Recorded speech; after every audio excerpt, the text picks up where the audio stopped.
Mənə elə gəlir ki, əgər bu 5 qaydaya fikir versəz, qarşınızdakının alıcı olub olmadığını çox rahat bir şəkildə başa düşə bilərsiniz. Birinci qayda finansal varlığını öyrənmək. Yəni sizdən mal almağa, mülk almağa gələn alıcının finansal vəziyyətini öyrənmək. Məsələn, bu kreditlə mi alacaq? Buna kredit ayrılıbmı? Bunun büdcəsi bu mülkü almağa yetərlidirmi? Ən öncə bunu öyrənməlisiniz. Məsələn, ola bilər ki, yaşlı bir, deyək ki, teyzədir, Azərbaycan hansısa bir kəndlərində və yaxud da yaşlı bir dayıdır, oturub evdə, bekardır.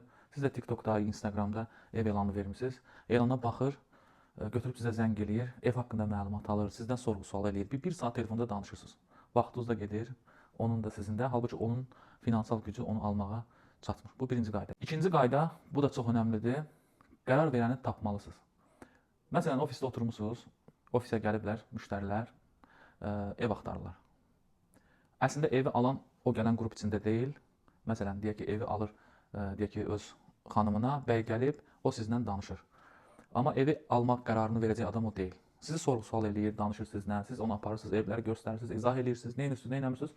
Axırda deyir ki, onda icazə ver gedim xanımımla məsləhət eləyim.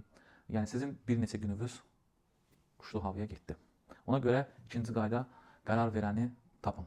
Üçüncü qayda, ev almaq səbəbini öyrənin. Bu çox sizin işinizə yaraya bilər. Ciddi alıcı ev axtarmağın səbəbi olur.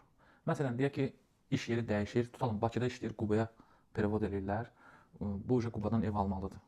Çünki bunun işi buradadır, uşaqlar burada məktəbə gedəcək. Və yaxud da uşaqların məktəbi dəyişir, ona görə ev almalıdır. Ona görə ev alma səbəbini öyrənin. Əvvəldən soruşun ki, yəni ki, ev almaq səbəbiniz nədir? Dördüncü qayda, ev bu adama nə qədər vaxt ərzində alınmağını öyrənməkdir. Yəni, bəli, alıcıya ev lazımdır, amma nə qədər müddətə? Məsələn, evlərə baxıram, sentyabrda alacağam və yaxud da oktyabrda alacağam, indidən maraqlanıram. Bunun vaxtını müəyyənləşdirmək lazımdır. Əgər o adama 5 aydan sonra, 6 aydan sonra ev lazımdırsa və yaxud da ki, öz evini satıb sonra ev alacaqsa, o da sizə, belə deyim, vaxtınızı alan müştəridir, real alıcı deyil. Və sonuncu, 5-ci qayda, tutalım ki, müştəri telefonla sizə zəng eləyib, vaxt təyin eləməyə çalışın, görüş vaxtını, üzbəüz görüşdən söhbət gedir. Məsələn, zəng eləyib deyir ki, mənə 2 otaq, 60 kvadrat, Navastroka mənzil lazımdır, mənzilin nə bilim, təmiri belə olsun, o olsun. WhatsApp-la danışıqlar aparan müştəri deyil. Yəni, tamam, bir-iki şəkli görmək istəyər, nəysə maraqlanar, amma ümumilikdə əgər sizlə WhatsApp-la ancaq mənə şəkilləri WhatsApp-dan göndərin, mən baxaram, qərar verərəm, elə deyirsə, o da alıcı deyil.